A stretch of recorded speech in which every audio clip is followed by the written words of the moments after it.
Let's run it. You're mic'd up with Charlie, real talk, real grid, and all about chasing greatness. Today I'm here with Coach T. Coach T, thank you for joining us, and please tell us about your experience.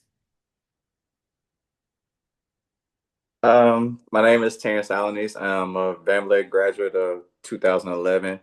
I was a sport varsity letterman. I played baseball, football, basketball, and track. Um, Went on to the University of Houston, graduated in 2017, became a coach at Van Vliet ISD back in my alma mater, and became a junior high coach. Worked my way up as being the inside receivers coach. Then was blessed to ended up being the head girls basketball coach and the head girls track coach. Now I'm at Brazosport ISD, and hopefully I'll be right back into coaching right now. I just kind of took a break from it for right now. Can't wait until you're How coaching was again. mental health during your time as an athlete?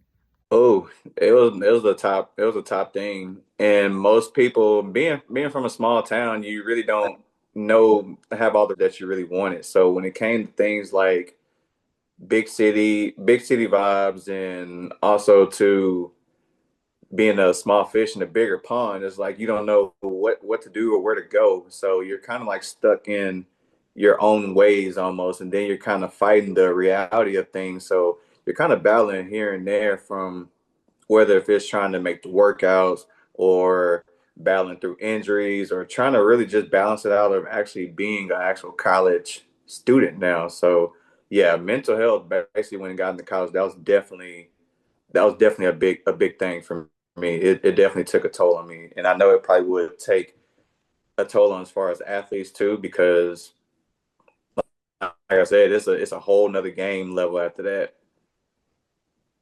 Did you have anyone to go to? Being around college athletes, I would say the one that I will go to would probably be for one would be my mother, and then for sure my brother. My brother ran track at U of H as well, so seeing as much as how far he went and know that he ended up tearing his meniscus too. So seeing like he had to battle back to get back onto his good health, it kind of also seeing that, I also went to him for anything. I went to my mom, of course. My mom always the one that if I ever need anything, I went to my mom. And basically being from a God fearing family, my mom and my grandma basically instilled into me and my brothers, my cousins to always go to God. God was always my focal point when things got a little bit, even a little bit of the highest or the most stressful thing is just God always basically kept me molded, kept me grounded. It was a struggle, but I do appreciate my mom kind of really putting God into my life because for sure when I feel like not the best words felt for me to get over the hump, but of course when I turned my problems over to God, it just seemed like things just kind of got a little bit more smoother. I had to go through a lot of challenges, but God just made the challenge a little bit more easier. And that's kind of like what I tell the athletes: if you can get comfortable when you're uncomfortable, you can go through anything. You can beat anything that whatever life challenges you on. How did you first get involved in? Family, sports family. Oh man, I think it was almost to the point that I think I was competitive. Born in '93. Like I said, my brother was my biggest competitor. I mean, of course, me and him are 3 years apart, but like I said, I come from a big athletic family for sure. I had three uncles that was in the NFL, had cousins number one recruit went to Alabama, had cousins that played college ball at Texas State, MLB baseball, drafted out of high school. It's just a lot of things. Cousin played at Baylor. Just all the things that just a lot of competition that we had in our family. And I can really go deeper into more about it. But it was basically from getting into sports. I guess it was just I really don't know. I guess it's more just in the family. Wherever ball came towards it, and or we go outside play with friends. It was just always there. Sports was always around, especially growing up. That's all it was. But for sure, I grew up in a very blessed and very athletic family, so that's basically where sports basically came from. What lessons have you from your journey in sports? Sports teach a lot of life lessons. Is I guess when it got more into, I think it's when I got to my senior year in high school when sports kind of did a different turn for me. Like a lot of things came about. I used to think about it. It was like, man, coach always tells us to be here at 7:30. Why is he always telling us to practice starts at 7:30? Why is he telling us to be here at 7:15? And it's always just like and finally it just hit me like, you know what? It's basically like just jobs. I put it like in life lessons. Like if you want to be at your job on time, make sure you're prepared to go to work. Yes, you may clock in at 7, but you probably need to be there at 6:45. Just make sure everything's in line, make sure everything's going. Time management, discipline. Things may not go the right way, so you may not like the coworker or the boss. Vice versa with sports, you may not like your coach right now, and that's fine because you may not like your boss, you may like your coworker, but you still got to push through. Just like in the games, things may not go the right way, but you still have to stick to what you're trained or coached to do, or the job you have to do in order to get the job done. So sports basically taught a lot of discipline. It it can give you a lot of maturity too, but it definitely teaches like time management, life lessons, and basically just how the bases go through adversity because there's a lot of adversity going through in sports, whether if it's practice, injuries, mental health, for example, or just when things are just not going right. It's just what do you do? And in sports, you keep going, and hopefully you win the game or you win whatever match that you're doing. You just got to stick to the code and just keep going, keep going. How will you know if an athlete is struggling through mental health? When you figure it out, it's basically just the body language. And when when their normal routine is starting to get a little bit different, and if you know that person, then that's the point that you probably need to see it like, are you okay? Not just basically like, oh, how you doing? Is basically go give them a little bit more deeper context and ask them, are you okay? But I think for one is body language, and I think for sure is the conversations. If they don't feel like they're basically comfortable or anything else and something kind of feels different, then that's when you kind of can see the indicators like communication. If the communication's off or body language, they're not really sociable, or even sometimes too the people that just have to be the life of the party. Sometimes that's an attention. Basically attention seeker, or that's my indicator. Like I need help. And I do see a lot of videos too that there's just sometimes the loudest person or the happiest person in the room usually is the one that's hurting. So usually sometimes you gotta pick and choose what deck of cards you want to grab. You want to basically just still check on the ones that's the happiest one, but also still check on the one that's the quietest in the room. And I think that's like I said, it all comes down to body language and how you communicate to see if anybody's going through something.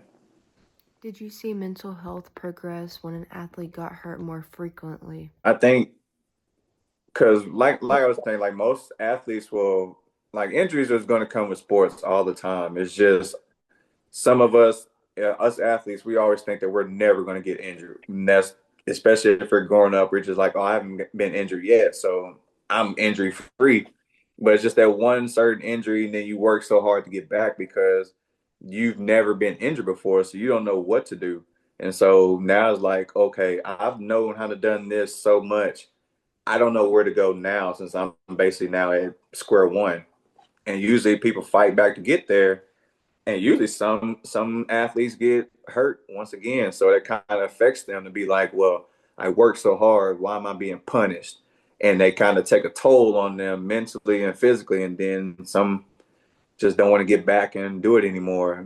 And some people kind of just utilizes it, almost kind of like if I've had a buddy that's like, I got hurt so much that I ended up changing my whole major into physical therapy just because I got hurt so many times in sports. So is basically, yeah, sports and injuries. I feel like if you never really experienced any injuries, that especially like almost career ended injuries and stuff, not many people know what to do next because all they know is ball, is whatever sport that they're playing. So they don't know what to do next. So I think as regardless, you need to have a good support system. If no one's there for you, talk to the coaches, talk to teammates, but don't go through any injury alone. Like I know they always say rehab and everything else, but for sure you gotta have a good support system when you're going through that. Because some point along the way, you just feel like, okay, I'm supposed to be back in 3 months. 3 months pass, you feel like you're not yourself anymore. So now you got to gain your confidence back up, and you feel like you're still not there, and you're working, and then you feel like you're about to give up. That's when your support system can come in and kind of help you through that way because it's tough. It's very tough. I know it can be My tough. favorite question. How would you describe your coaching style? I'm a tough love coach. For one, I always tell my athletes, if you expect greatness out of me, I expect greatness out of you. And of course, if you're wanting me to be 100% at practice, I'm expecting the same thing, and I'm always going to be on to you. And it's not because that you're getting on my nerves or you're just getting the plays wrong. It's more of just I'm giving you this tough love because life is going to be tough too. Yes, things may not go your way, but at the end of the day, I'm going to show you love. I'm going to give you the flowers that you deserve. But in the process of when we go in between those lines on the field or on the court, I am going to be on you and pushing you to greatness because I want you to be better than what you were yesterday. I want you better than what you were today. So how can I get you to that level? I'm going to push you to that level. I want to see how far I can push you to the point if you feel like you're about to break, then I'm going to remind you. That's where I know I can get you there. Now I want you to be comfortable in it. And some of y'all looked at me crazy, like, what do you mean? And I always say, make the uncomfortable comfortable. Because when people see that you're comfortable in an uncomfortable situation, oh man, you're a strong person. You can go through any challenges. So I kind of strive to making sure that we're one of the best. We're in the lead in the classroom because that's your first job. You're student first, athlete second. And then after that, you take care of business when the school bell rings for practice, game days. We're making sure that we are prepared at any aspect. So kind of makes you. I always tell y'all too. We can take care of business and we can have fun at the same time. That's if you love what you do. I love coaching, so I take care of business, but I definitely have fun with y'all. And I want y'all to see that you can have fun and be serious at the same time. It's definitely a dream with that. Have you had a coach that influenced your development and a coach? I had plenty of them develop me as an athlete. Even though I can feel like I was more, I already know this already, but I still want to learn because you got to learn something every day. Can't just always think that you know everything. Anybody's always ahead of learning something new. But I had great coaches that made me a great athlete, and also the ones that kind of gave me the kick push into being coaches. Well, I can credit for one. I can credit to Miss Teresa Ford for sure. Um, she was always. I remember. I think it was in junior high maybe, and she was just asking me if I wanted to coach. I was like, sure. And it kind of stuck with me. And ever since then, from junior high to then, I volunteered to make sure I was either coaching or refereeing at the Little Dribblers. So she kind of gave me that kickstart. But I think the ones that kind of made me into the coaches and stuff, I think it'll be for one, I can credit Bob Lanamy. He was very disciplined, and he kind of molded me to kind of push through adversity. I can credit to the Joseph Davises. I know with basketball, I know if anybody ever got an ape, any of my basketball girls, my basketball boys, if y'all know what an ape is, yeah, credit to Joseph Davis, small detailed person. He pushed me to know like the small details can lead to big results. But as long as we master the small details, we can beat any team and whatever you want to put, whoever we go up against in the court. Uh, my track girls for sure. I can vouch for Coach Patterson, Pat Patterson, and Michael O'Gwen. I had Coach Patterson only just for 1 year, but also for but of course we did take over track. Track was such a breeze my freshman year. And Coach Michael O'Gwen, he did kind of take over the reins, and he pushed us to the extreme. So my track kids, if you ever hated the 500 Mondays and stuff, yes, credit to Coach O'Gwen, because we hated Mondays, but he always said Mondays was the hardest days. You can get through Mondays, we can get to Austin. And sure enough, we went to Austin, and after that, I was like, I gotta get that game plan. I gotta keep it like that, pushing you to your limits, because he definitely pushed us. Mondays, I dreaded Mondays, but we got through it. Had had the opportunity of putting the gold medal around my neck that year. That was a great year at state. So yeah, those guys, I took pieces from them, and I made them, molded myself into basically, like, y'all tell me I'm a player's coach. I can basically know what's going on in y'all's minds, but I'm also being the disciplinary person too. That it's a line drawn between, like, I can be both, but once we're at practice or anything else, I need you to know that I'm the coach, you're the athlete. I'm not trying to do anything other, but I'm just trying to make you better. And so I credit those coaches. Um, Even if once when this is all broadcast, I hope that my coaches see it, that yeah, those are big aspects in my life, and I still appreciate them to this day. And of course, credit to Miss Ford, because she's also one of the ones that kind of basically got me to into this coaching field. So thank you to all the people that got me who I am today. What does mental toughness mean to you? Mental toughness is basically, for me, when the going gets tough, get tougher. It's adversity. It's when your back is going all the way into the corner. What are you going to do? You're going to just basically fold, or you're going to just keep fighting. When things get hard, is when your mind is basically doing the most running. I've had a wise coach basically told me, be where your feet are and not where your mind is going. And usually it's like when mental toughness is getting on, their mind is racing all over the place. I'm ready to quit. I'm ready to do this, man. This is too hard. Man, why am I being pushed like this? I can't do this. I can't. It's a lot of mental toughness. So, but where my feet are, I'm grounded. I know what's going on in my surroundings. I can control the controllables. I can't control what my mind is doing right now, because so many things is happening. But if I just mold myself in the situation, know what I'm doing, I can get through that. And usually adversity is just like that. It's how you bounce back when adversity hits you.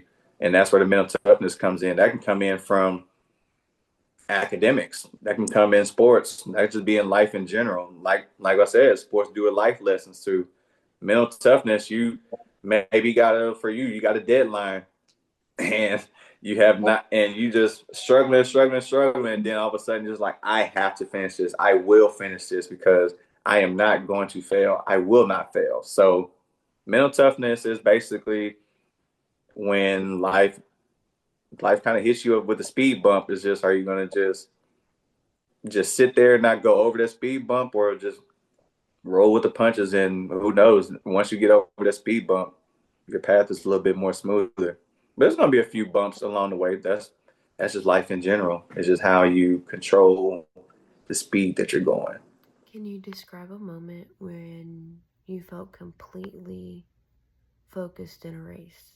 First got to state, and the disappointing part about that was we got disqualified. Oh man. And I get a little PTSD when I hear about dropping batons and everything else. Yeah, I think it was kind of for sure. We just placed third in the 4x1, and I remember my coach just said, all we need to do is just place in the top four in the 4x2, and we'll be state champions. So I was a third leg person. So I'm like, okay, freshman, I'm like, all right, I'm not worried about the crowd. Getting a little nervous, but I was just so zoned in. And I seen the crowd, the oohing coming in. So I'm locked in, I'm ready to go. And I was like, I'm about to just let everything out. This is the last race. I'm about to just let it all through. because I was very focused that time because I first year being at state, and then the heartbreak came. There's a guy that walked up to me. It's like, son, I need you to step to the side.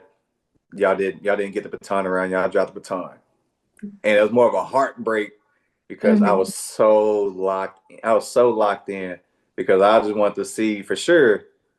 Because I already ran the first race, and I was like, nah, that's just a little snippet of showing people how fast I am. Like I wanted them to really see now, but things happen, and yeah, I was very locked in for that race. But I think that was the one that I was probably ever focused on because hearing somebody, and we're probably gonna be the first ever overall state championship team. Yeah, I was very locked in for that moment, but God had different ways with that. So I'm thankful for the medals I got, the appearances, 4 straight years appearances. I appreciate all those times, but state championship would have been more sweeter my freshman How year. can we help athletes that are struggling through mental health? I think one is just not basically take mental health as a joke, and I think more people kind of using it too loosely a little bit. Mhm. But I know for sure if anybody's dealing with something, they for sure talk with somebody. And if I mean whoever you talk to as far as religion wise, just talk to God is basically for sure. It may not seem that he's listening to you, but he's definitely listening. And it's okay. It's not like you can't always expect certain sudden results when you're talking to God. Sometimes God wants you to just be sitting and just be in that situation. He's going to bring you out of it, but you just got to make sure you stay prayed up. Talk to family, and usually as athletes can't really talk with family because they don't really know how to deal with that type of things. But and that's really in this world that coaches are very key people in a lot of people's lives. Like I still to this day thank my coaches from high school for everything that they've done for me. It's just I think it's now that people just don't want to talk because they're thinking that you're just going through something right now. Oh, it's a phase, or some people think it's a joke, but don't is hurt, and some of them like are already sunk into the deep end. And they're basically already drowning in their thoughts and their feelings and everything else. And as coaches, we're like, man, I wish I could have done more. And most coaches, we say, I wish they would have told us something. Like we see it, but we don't really go the extra mile because it's tough. Because sometimes it's hard to just let it out. They know that they want help. It's hard for them to express it. And as now that we're getting more educated on mental health, there's more of now. It's not as easy just to pick up the phone, or it's just easy just to ask somebody, "How are you doing?" Not just like a normal greeting, like "How are you doing?" No, just sometimes you have to really ask, "How are you really doing?" And if people don't really want to answer it directly, then you kind of already know, like, okay, they're going through some. Well, if you need anything, if you need somebody to talk to, I'll talk to you. But definitely, people just need to start reaching out and open your heart and open your ears up because sometimes some people just want the ear to listen, or sometimes people just want their heartfelt support that's coming in. So always come with an open mind. Let God clear let God clear everything. Clear your heart, clear your mind out because somebody may need that moment, and you just can't blow it. You just can't take them lightly. Always take it serious if someone thinks that or feels that their mental health is bothering them because we don't want to wait till it's too late. Advice you would give an athlete that is struggling? For one, I would tell them, for one, I love you, and coach got your back. If you really need anything, let me know. But I think it's for sure just have to tell them, just keep reminding them because some people just think some kids just really think like, oh, this is just a normal coach just saying that. But with anybody dealing with mental health, like when coaches tell you that their line is open, regardless if you need them or anything else, reach out to them. Reach out to them. And sometimes it's fine. Coaches got lives and stuff like that too. But for sure, make sure that you reach out it's okay sometimes. And it's also, as coaches, we got to accept that responsibility. We do that. We may be that person to vent to when they don't have anybody. So to the fellow coaches and stuff, sometimes I know we go through mental health as well as coaches, but we as well, it's kind of what we signed up for a little bit, but we also want to make sure that our future, which is y'all, that y'all basically carry over and basically get ready for the next future that's going to be coming behind y'all. So there's anything that anybody needs, just for one, if you need me, I'm one call, I'm one text away. If the if you just need me just to listen to you cry or just listen to you talk, yap, just rant, whatever you want to do, I'm there for you. If you need me to go take a drive with you or something like that, I'm there for you. But it's always just making sure that you want to make sure that you give that person that support, because you never, if it's too late, you never want to be like, I should have done more. I should have done more. And that's what some kids just don't think about with coaches, because we'll pour our hearts out to y'all. It's just y'all just have to allow the love to come to y'all. But there are some good coaches and bad coaches, but overall the good coaches will definitely be in your corner. Just have to basically trust them and open your hearts to them for How do sure. you stay positive during a negative time? I have to credit that to my mom and my grandma. That as much as they made sure, just I had to stay positive. Like it's and just making sure that people may have something way worse going on than what you're going through right now. So, and you may be that person that gave that positivity for that day. I'm like, yes, I have. I think I even kind of quoted with Coach Deion Sanders, and he basically said, you don't have bad we don't have bad days. We have bad moments. Like you do not wake up out of bed and you just have a bad day. You just some parts of your day you have bad moments, but let's just see how many good moments we can have over those bad moments. But for my mom, she makes sure that whatever you have, be blessed with what you have. And sometimes, because you may have more than this next person, or the person may have more than you, just make sure that you're grateful where you are, and just stay positive. Love everybody. Love thy neighbor. Love thy enemy, no matter what. And so with my grandma, she kind of the same way. Always told me to go with God, be positive, and basically show love to everybody, no matter what it was. So I may have the most horrible day of my life, was making sure that I make sure that I show a positive act, just so it may be better for somebody else next, because my positivity may have made that whole day for a colleague or a student or an athlete. So I always try to feel like, if for one, I always tell the God, like, order my steps, make it. I'll go whatever you order me to do.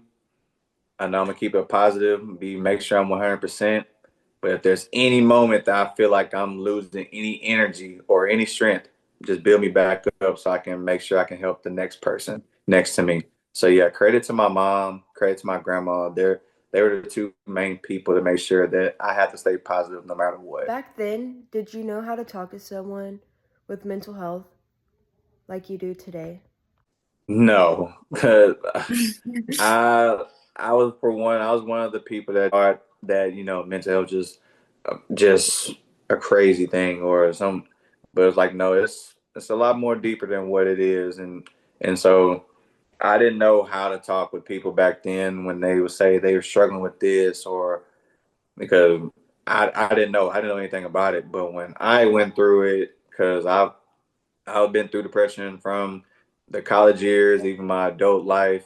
I went through depression even from coaching, and so it's more of now I understood it. So now when I see like friends or family or athletes, I make sure I ask, like, hey, I don't know what you're going through right now, but I've been through the path that you feeling right now. So if you need somebody to talk to, or if you just want to hear my story and just want to hear how I got of things, I'm open to talk to you. But if you don't want to hear anything, you just need somebody in your corner, I'm there for you too. So that's what would be for me. Thank you, Coach T, for joining us. You've been mic'd up with Charlie. Now go chase greatness, and I'll see you in the next episode.